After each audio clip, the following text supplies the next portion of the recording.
Tenho o prazer de falar sobre o artista, pintor e amigo Joaquim Saraiva Marques, um artista que descobri há cerca de 4 anos e cuja obra me tocou logo à primeira pela sua carga poética e a sua forma também de explorar paisagens interiores. Mais recentemente descobri outra faceta que eu desconhecia da obra deste artista, que também, por outro lado, é quase um conterrâneo, visto que pertencemos, ou pelo menos temos origens na mesma região do país, a Beira Alta, e temos também um percurso muito semelhante, que é o de sermos filhos de imigrantes. E isso talvez também tivesse, de algum modo, aproximado, pelo menos, as nossas sensibilidades, ou pelo menos eu identificar-me com algo que vejo nas suas obras, que é talvez a sensibilidade de quem está sempre no lugar do outro. E isso leva-me, enfim, também a dizer o seguinte: talvez seja essa até a ideia que deu início ao título desta exposição. O facto de misturarmos paisagens, rostos, de nos projetarmos sempre no outro, noutros lugares, criou de algum modo uma espécie de diálogo íntimo entre a leitura que fui fazendo da sua obra.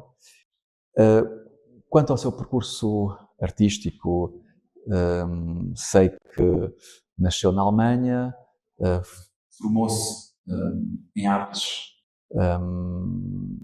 em escolas e academias alemãs, veio para Portugal, desde entanto levado uma carreira dupla, por um lado como docente, não é, de artes, e por outro lado como artista, com uma voz própria, com um percurso muito interessante, e a sua obra tem percorrido o país todo. Joaquim Marques, diga-nos um bocadinho, já agora, explicando melhor aquilo que acabei de dizer, o que é que o levou para o mundo das artes? Bem, eu desenho e pinto desde que conheço. E, aliás, quando somos crianças, gostamos de desenhar, não é? Normalmente as crianças gostam de pintar, desenhar. Quando chegamos à idade de adolescente, não é? Depois surgem outros interesses, outras prioridades, não é? E muitas vezes depois deixamos de desenhar. No meu caso, simplesmente o fascínio nunca desapareceu, o fascínio pelo desenho, pela pintura, e até hoje, não é? A arte é uma caixa de surpresas, é uma caixinha de surpresas, e que, sim, que é a minha maneira de estar na vida, de viver a vida. Isso é uma maneira, assim, uma maneira de estar na vida, a arte, sobre tudo isso, sobre tudo. E, portanto, nunca me imaginei não estar ligado às artes, não é? Isso foi uma questão que para mim desde cedo, não é? Decidi, não é, seguir este caminho e aqui estou. Mas isso não é muito habitual para um filho de imigrantes portugueses radicados na Alemanha. É verdade. Como é que explica ainda assim esse fascínio pelas artes plásticas? Talvez tenha a ver com os desenhos que o meu pai fazia quando era miúdo. Lembro-me, tinha uns 4 anos por aí, que o meu pai fazia uns desenhos para me divertir, com esferográfica, assim, uns papelinhos pequeninos, A5 ou A6. E lembro-me que ele desenhava de forma assim muito simples. A aldeia onde o meu pai era oriundo era a torre da igreja, pois tinha um ninho no topo da torre da igreja, um ninho e uma cegonha. Isso ainda me lembro. E depois pintava assim um homem com um chapéu, que era ele usava chapéu. Talvez isso, não é? Era isso, como disse, servia para me divertir com os desenhos, e, e acho que isso despertou algo em mim, não é? E depois lembro-me também de outro episódio. O meu padrinho, devia ter uns 5 anos por aí, ofereceu-me uma caixa de lápis de cor, e que eu depois quis logo experimentar, e lembro perfeitamente de ter pegado no lápis, na sala de estar, comecei assim numa ponta da parede, assim, a desenhar na parede até à outra ponta, e depois voltava, ainda ia assim ali atrás e adiante. Os meus pais estavam a ver televisão, nem se aperceberam. Só no dia a seguir é que o meu pai viu o que eu fiz. Levei uns sopapos, pronto, e portanto, o primeiro contacto foi, digamos, teve ali um lado bom e um lado menos bom, mas não me desviou do caminho. Pois é muito curioso, porque sendo filho de um português, não é? Radicado num país do centro da Europa, eu passei por essa experiência e talvez até desenvolvi na altura alguns complexos de inferioridade, porque sentia que era filho de uma cultura menor, ou em França, que é como é o meu caso, a cultura portuguesa era simplesmente desconhecida. Os franceses, que são muito eurocentrados, autocentrados, melhor dizendo, sentem que têm uma cultura, enfim, que irradia, não é? Que se expande, e têm muita dificuldade em valorizar as culturas vizinhas. Ainda assim aceitam algumas: Alemanha, Itália, Espanha, Inglaterra. Sim. E no caso das artes plásticas, obviamente que a Espanha, a Itália, a Alemanha, a Inglaterra, a França estão habituados a verem grandes nomes da pintura, que são, enfim, referências universais, ao passo que, enfim, eu pelo menos até aos meus 20 e poucos anos, tirando a Helena Vieira da Silva, não havia nenhuma referência que fosse digna desse título na cultura europeia. E penso que à partida deveria ser difícil para um filho de imigrante sentir-se à vontade para rumar por aí. E sobretudo filho de imigrantes provenientes do meio rural, que não havia nenhuma ligação com o mundo das artes, não é? Mas os meus pais tinham um gosto por visitar igrejas. Os meus pais trabalhavam nos caminhos de ferro da Alemanha, então tínhamos as viagens pagas, ou tínhamos assim um número de viagens pagas, e então viajávamos de comboio na Alemanha, e os meus pais, desde cedo, pronto, levavam, não é? E visitavam as igrejas e palácios, e que, aliás, até hoje tenho um fascínio por palácios, igrejas também. Então, o que é que vemos nas igrejas e nos palácios? Na época, era ali que se reunia o que havia de melhor da pintura, da arquitetura, da escultura, não é? Era o melhor do melhor. E isso, acho que desde cedo me influenciou, não é? Ver, sobretudo, o barroco, não é? O barroco, o rococó, e o renascimento também. Claro que esses nomes não me diziam nada, não é? Mas tornou-se natural para mim, não é? Quando visito uma cidade, visitar também um museu, uma igreja, um palácio, não é?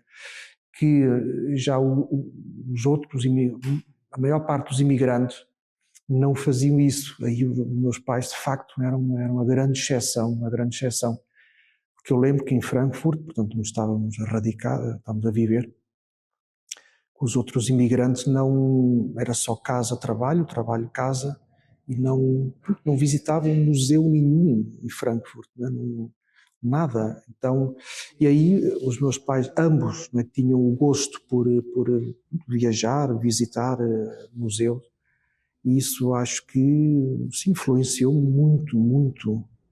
Então, claro que do mundo da arte contemporânea, pais não sabiam nada, não é?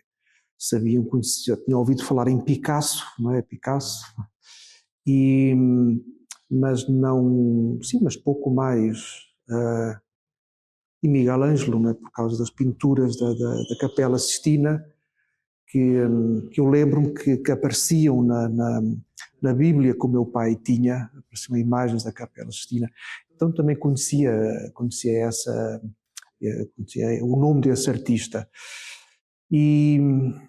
Então, e daí quais são os pintores, os artistas que mais o influenciaram, mais o marcaram? Pelo menos que têm servido de fonte de inspiração, por vezes? Acho que é mais fácil dizer os que não me inspiraram. É que são tantos, são muitos. Então, a inspiração... suscitam a sua admiração? São muitos. Tenho um fascínio por várias épocas, o Renascimento, não é? O Renascimento, mas também o Barroco, a Arte Nova, o Expressionismo, o Impressionismo, não é? É difícil dizer. Não... E o que é que o toca particularmente quando aprecia obras desse tempo, desses artistas?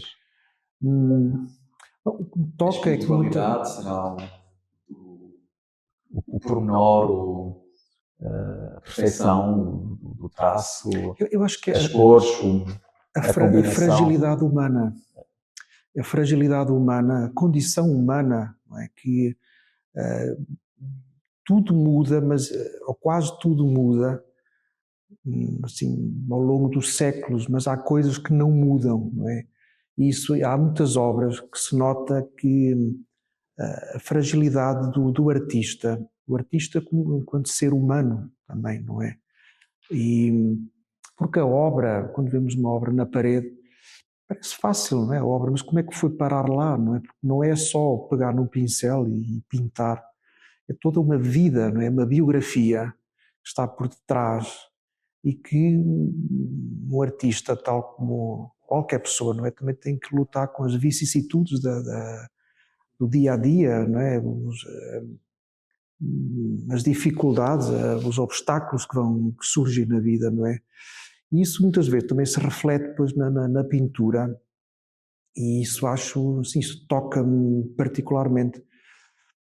Assim, de momento estou a debruçar-me um bocadinho sobre a obra de Egon Schiele, e um representante do expressionismo, sim, expressionismo austríaco, ali na Arte Nova, expressionismo, na primeira década do século XX, e que morreu precocemente, né, devido à gripe espanhola, né, que se seguiu à Primeira Guerra Mundial, morreu aos 28 anos. Mas, de qualquer forma, é um trabalho que acho mostra muito bem que somos a tal fragilidade, mas não como uma desvantagem, e isso é que é importante, sabermos que não somos eternos, não é? Sabermos que a nossa finitude, é um período que temos e não é uma limitação, acho que é um privilégio podermos estar aqui, então vamos aproveitar, não é? Quando estivermos cá, para criar algo, não é? E para partilhar com os outros, não é?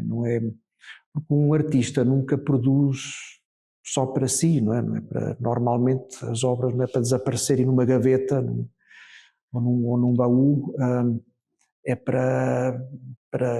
é um meio de comunicação, não é? Dizer algo ao resto do mundo, ou pelo menos a quem quiser ver e ouvir, não é? No atual panorama da arte contemporânea, como é que se situa a sua obra? Enfim, há várias correntes, há um horizonte muito diversificado, sim. do mais abstrato ao mais, enfim, sim, expressionista, mais arte bruta, hiperrealismo. Sim, arte conceptual, não é? Arte conceptual. Sim. Como é que se situa a sua obra? Bem, ou como é sim. que se inspira, se calhar, também de todas as correntes existentes, ou todos os estilos? Como é que cria a sua própria linguagem? Bem, a linguagem surge. Eu gosto de ver imagens, gosto de ver trabalhos, pintura, às vezes pintura, vejo em exposições, que vejo em museus, ou que vejo na internet, né, que também pode ser uma ferramenta muito útil, não é, para pesquisarmos e ver obras, não é, de outros artistas contemporâneos. Às vezes, sim, de repente surge-me uma ideia para uma pintura minha e penso, acho que isto aqui podia ser, pronto, não no sentido de copiar ou de maneira nenhuma. Portanto, quando perguntava os trabalhos aos artistas que me influenciam, portanto, eu tento não me deixar influenciar, pelo menos não de forma óbvia, não é? Porque acho que subconscientemente somos sempre influenciados por uma coisa ou por outra, não é? Até porque também, sendo subconsciente, também não controlamos, não é? Mas tento resistir à tentação, não cair na tentação de adotar ou imitar o estilo de um artista que eu aprecio, porque senão também não é genuína, a obra não é original, não é genuína. Então tento, há muito, como disse, há muitos artistas que eu admiro, muitos, e não aqueles que me influenciam. Não sei, assim influenciar, às vezes também é difícil distinguir entre admirar e influenciar, não é? Porque uma coisa não exclui a outra, não há uma divisão clara, mas tento não me deixar influenciar demais. E aquilo que faço, eu faço, não estou assim muito preocupado agora onde é que se enquadra, não é, dentro do mundo da arte contemporânea. Não é algo que para mim seja muito, muito importante. Acho que isso cabe a outros, não é? Avaliar, não é? Ver qual é o meu estilo. Mas isso, o estilo, também é relativo, porque, como se pode ver nesta exposição, tem trabalhos assim, mais figurativos, outros assim, mais para o abstrato. E então tudo isso faz parte da minha maneira de ser, faz parte de como vejo o mundo, e não estou muito preocupado em fazer só o abstrato ou fazer só o figurativo. Tudo isso sou eu, não é? Tudo o que se vê aqui, e às vezes há uma grande diversidade de estilos, mas sou eu. E é isso que nesta exposição também foi importante também mostrar isso. Senão esta exposição, de facto, mostra várias facetas das séries que têm vindo a desenvolver nestes últimos anos, que vai de algo mais paisagístico a ambientes mais atmosféricos, cenas figurativas com personagens bem caracterizadas, e pronto, esse é um pouco o mundo que gosta de explorar, e percebe-se que há aqui alguns temas. Gostaria que nos falasse um pouco sobre os temas que gosta de explorar, de aprofundar, e para além dos temas, sabendo que a arte é comunicação, o que é que pretende transmitir, quais são as mensagens que passam através das suas obras? Então, sim. Então, os trabalhos mais abstratos fazem parte de uma série que começou no Brasil. Portanto, eu morei no Brasil entre 2014 e 2017 e comecei a trabalhar sobre papel de grande formato, com aguarela, e proporcionou-se porque também pela primeira vez tinha espaço, tinha um ateliê espaçoso. Pensei, vou aproveitar, não é? Vou então aumentar a escala do nosso trabalho. E também porque notei que aumentar a escala muda tudo, não é?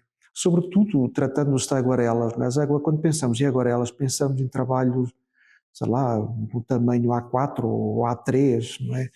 Mas não um tamanho, sei lá, uma folha com 1 metro por 1,50 m, não é? Ou maior. Então, essa série também é resultado digamos, das ferramentas que eu usei, porque aumentando a escala também ia aumentando a escala do papel, também convinha aumentar o tamanho do pincel, não é? Só que depois a determinada altura já não havia pincel suficientemente grande, não é? Então improvisei e usei um espanador, usei a esfragona para molhar o papel, e isso cria uma textura, não é? Cria uma textura que eu achei muito interessante, não é?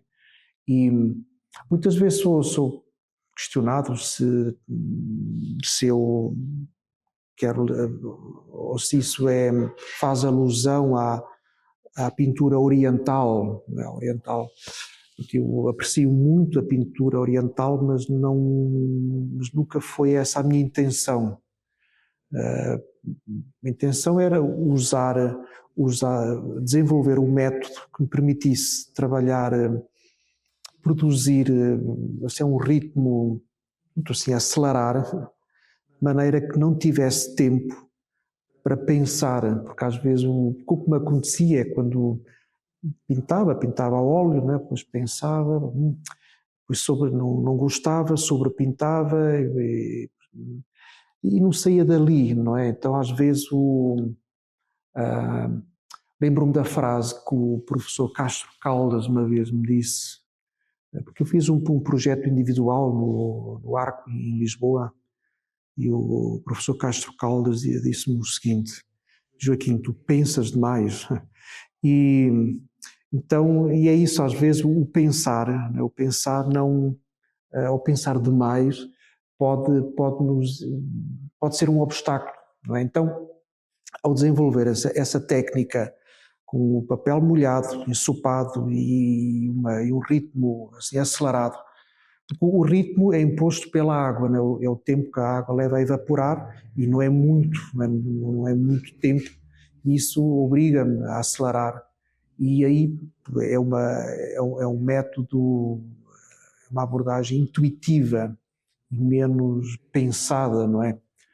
E pronto, essa é uma série que, como disse, começou no Brasil e que eu continuo a desenvolver. Depois há trabalhos figurativos, e há dois tipos de trabalhos figurativos.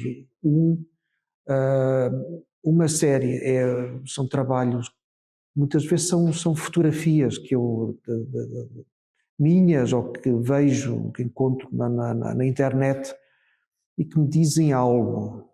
Acho que isto é interessante. Agora, não posso dizer especificamente o que é que me interessa nas fotos. Às vezes é assim, é mais uma sensação de pensar, olha, acho que isto aqui pode transformar-se em algo interessante na minha pintura. E depois juntando os trabalhos, e aliás, aqui a maneira como o Thierry também criou a montagem, surge ali uma espécie de uma narração, uma história, não é? Porque a montagem faz toda a diferença, não é? Faz toda a diferença. E isso acho interessante, não é? Uma história que surge, mas sem eu ter uma história concreta em mente, não é? E isso é um trabalho que eu faço e tenho feito, e já faço há muito tempo, não é? A pintura figurativa sempre fez parte também da minha linguagem artística. Depois temos outra série de trabalhos figurativos onde eu apareço, ou mais ou menos eu, não é? Aí coloco-me em frente ao espelho e faço qualquer coisa, não é? Depois tiro umas fotos, não é? E depois logo se vê o que é que, o que é que sai daí. Mas eu vejo-me como portanto, a mim e as outras, e qualquer figura que aparece nas minhas pinturas, são como atores, não é? São atores que estão ali num palco que eu crio e que depois fazem qualquer coisa, ou não fazem nada, mas pronto, mas há uma presença, e isso agrada-me, olhar para as figuras como atores e atrizes, não é? E que estão ali como se fosse ali uma cena de um filme fictício. Naturalmente. Quando começa, enfim, a desenvolver uma obra, ou quando está a elaborar a sua composição, pronto, já percebi mais ou menos, acabou de explicar, o impulso criativo, também já percebi que algum do seu trabalho também assenta em alguma metodologia que foi desenvolvendo, mas quando é que sente que é o momento exato para acabar a obra? Quando sente que já não pode lá acrescentar mais nada? Quando é que dá a obra por concluída? Essa decisão, que é fundamental, como é que ela surge? Como é que ela aparece? Bem, é novamente a frase do professor Castro Caldas: quando começo a pensar demais, acho que é uma boa altura para largar o pincel ou o lápis de cor. E depois há outra frase também que é um mote, não é? Que eu também muitas vezes nas minhas aulas transmito aos meus alunos, que é, que agora não sei quem é o autor, mas é do estilo ou da época da Bauhaus, não é? Do minimalismo, que é less is more, portanto, menos é mais. Então, quando começa a ficar com a sensação que estou a pôr a mais, acho que é uma boa altura assim, para pelo menos interromper, não é? Parar e depois logo se vê, depois mais à frente, olhando novamente para o trabalho, se faz falta alguma coisa ou não, mas porque é sempre mais fácil acrescentar do que tirar, é isso, sobretudo na aguarela, aí muitas vezes é impossível tirar. Pôr é fácil, agora tirar é difícil e às vezes não dá. E isso também obriga-me a pensar, obriga qualquer aguarelista a pensar de forma diferente, não é? Tem que ser temos que deixar fluir, mas também não demais. É preferível fazer vários trabalhos ao mesmo tempo e distribuir a energia que temos do que concentrar tudo num trabalho só, né? Porque aí o risco é maior, né? Depois já ficar sobrecarregado com coisas, não é? Então é melhor distribuir a energia. Algo que me chamou a atenção quando comecei a analisar o seu currículo há uns anos, antes de o convidar para participar num evento no Museu da Guarda. O que me marcou muito foram os títulos das suas exposições, porque pareciam versos, eram muito poéticos. E talvez também por ter uma sensibilidade literária, gostei muito de, enfim, verificar que o Joaquim Marques também, além de ser, enfim, um artista de mão cheia, também gosta de jogar um pouco com as palavras. Há temas, há palavras que são recorrentes nos títulos das suas exposições e o que dá também uma certa ideia de unidade temática, não é? Ao longo destes últimos anos, o tema da memória, a água, a transição, a fluidez, o esquecimento, e isso pronto, cativou-me logo e gostaria de saber um pouco como é que é a sua relação com a literatura também. Com a literatura... Ou as outras linguagens artísticas. Sim. Bem, não é, mais uma vez, é isto acontece de forma subconsciente, não é? Não há, há um autor que eu muito aprecio, que é o escritor austríaco Thomas Bernhard, mas que eu não consigo, já tentei várias vezes, não é, criar aí uma ligação, mas não consigo, não, a obra dele não dá para... Portanto, não há uma ligação direta.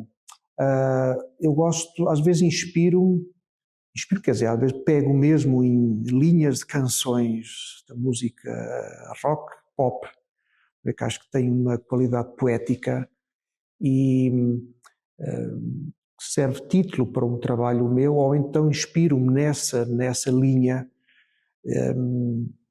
porque a poesia não tem que ser um verso inteiro, não tem que ser um poema inteiro. Às vezes uma frase ou meia frase pode conter toda a poesia deste mundo, não é? Porque a poesia está no nosso olhar e a maneira como olhamos para as coisas. Então as outras linguagens artísticas, sim, tudo isso, uma música, literatura, arquitetura, também acho muito interessante. Tudo isso tenho a certeza que acaba por fazer parte do meu universo, mas sem haver digamos, poder mostrar assim, olha, isto vem dali, né? Mostrar assim a forma, não acontece de forma direta, leva ali um processo de transformação e pois os títulos das exposições, sim, talvez a memória, a água, a transição, o fluir, talvez remeta para a filosofia oriental, não é? Apesar de, como disse há pouco, nunca me debrucei muito sobre a pintura oriental e a filosofia, porque a pintura oriental tradicional tem todo um pensar, uma filosofia por detrás, não é só estética. Mas acho interessante, acho tudo muito interessante, mas surge, acho que se calhar, mais uma vez, subconscientemente, acabo por ter também ali um bocadinho de algo de oriental em mim, não sei, talvez. Uma pergunta talvez um pouco provocatória. Como é que olha para o mercado da arte em Portugal? Em Portugal? Em Portugal, sabendo que Sim. as grandes referências hoje em dia são artistas como a Joana Vasconcelos, que consegue fazer exposições enfim, vistosas, Sim. com uma grande produção por trás, Certo. e que tem um olhar muito irónico sobre o consumismo, sobre os objetos de luxo e ao mesmo tempo desconstrói, de algum modo também reforça essa mesma visão capitalista do mundo e do mundo da arte. Ou estou a pensar em outros artistas que, enfim, que se tornaram muito conceituados, como um Pedro Cabrita Reis ou um Rui Chaves, estilos completamente distintos, mas que se internacionalizaram, que ganharam alguma projeção e de algum modo passaram a ter um certo comportamento até de estrela de rock, ou de estrela de cinema, ou estrela de mundo das artes, não é? Sim. E depois sabemos que há outra realidade em Portugal, que é desses artistas que, apesar de desenvolver trabalhos muito originais, passam um pouco despercebidos. Sim, o mercado de arte cá em Portugal é um mercado pequeno, não é? Corresponde a corresponder ao tamanho do país, não é? O país é pequeno, também é um mercado que sim, que não dá para comparar com o mercado, sei lá, de outros países como França, Alemanha, Inglaterra, não é? De maneira que acaba por criar, quer dizer, faz com que os poucos artistas, não é, tenham uma projeção proporcionalmente grande, não é? Mas acho que isto nos últimos anos, nas últimas décadas, não é, tem vindo a mudar, e mas enfim, o mercado de arte é sobretudo um mercado, não é? É um mundo comercial e que por acaso comercializa a arte, não é? Mas são as leis do mercado que ditam, não é, o mundo do mercado da arte. Pronto, e essas leis são leis que nunca me interessaram muito, não é? Porque eu estou preocupado é com seguir o meu caminho, não é? A arte e não o mercado da arte, até porque de volta e meia o mercado da arte tem os seus caprichos, não é? Como vimos agora há pouco tempo com a banana, não é? É um mundo de espetáculo, é espetáculo, sobretudo.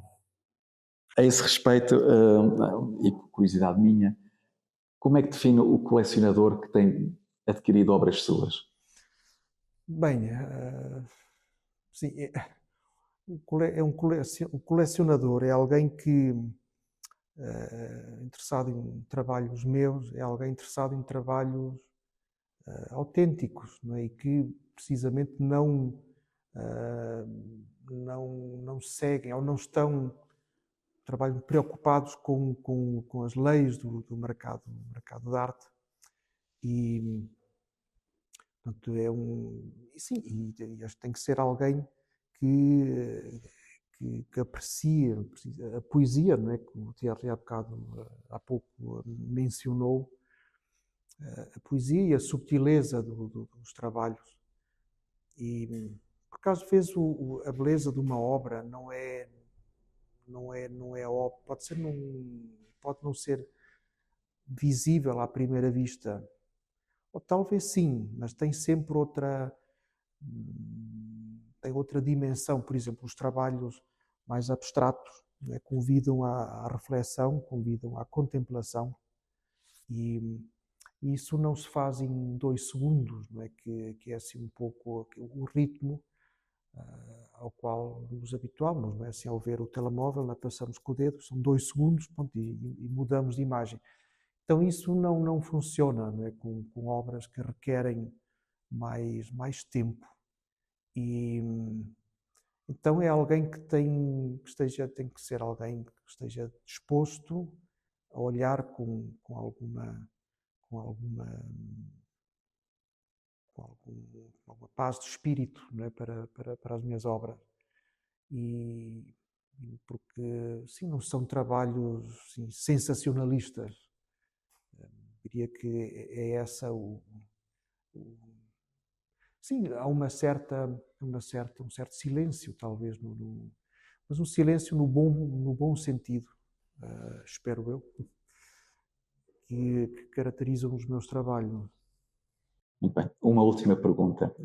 Como é que vê o desenvolvimento da arte contemporânea no interior do país?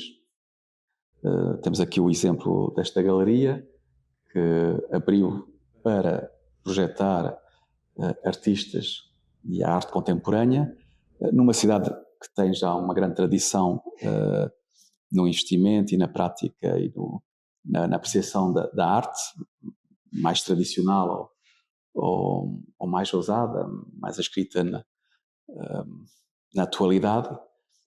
Também tenho verificado que algumas câmaras têm criado, enfim, eventos, festivais para acolher artistas, residências artísticas, vão abrindo alguns museus.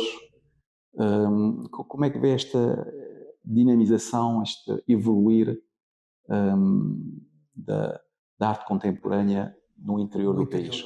Sim, acho que como o Teófilo acabou de dizer, tem havido um certo investimento e o caminho é esse, mas só pode ser esse. E também a educação, não é? As escolas, muito importante, tem que começar logo desde cedo. Tem que se criar o gosto, não é? pela ida ao museu, não é? O apreciar arte, cultura, porque são coisas que não, ao contrário do que muitas pessoas pensam, não é? Não é uma coisa assim como uma espessa camada de pó, não é? Que está assim num lugar fechado e que não diz nada a ninguém, não é? A arte contemporânea tem dependendo como é que é feito digamos, como é que é apresentada aos jovens, não é?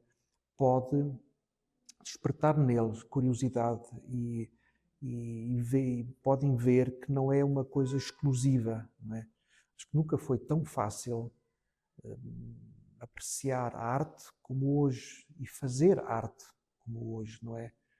Porque temos a arte conceptual, basta ter uma ideia, uma intenção, não é preciso saber pintar ou desenhar, não é? É preciso haver algo para dizer, algo para comunicar, para partilhar, ou para interrogar, para provocar, não é? Porque a arte também pode ser isso.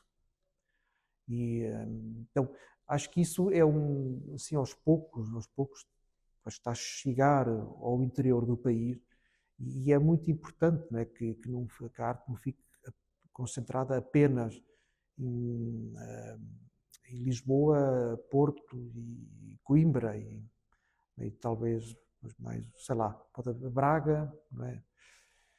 Então, é muito importante, sim, o interior, sim, porque mas ao mesmo tempo, não basta levar a arte para o interior, também é preciso criar, como acabei de dizer, toda uma cultura, não é? De apreciar a arte e reconhecer o valor que a arte e a cultura têm. Por exemplo, aqui ao lado, não é? Temos o Museu Cargaleiro e atrai pessoas, não é? Há turismo.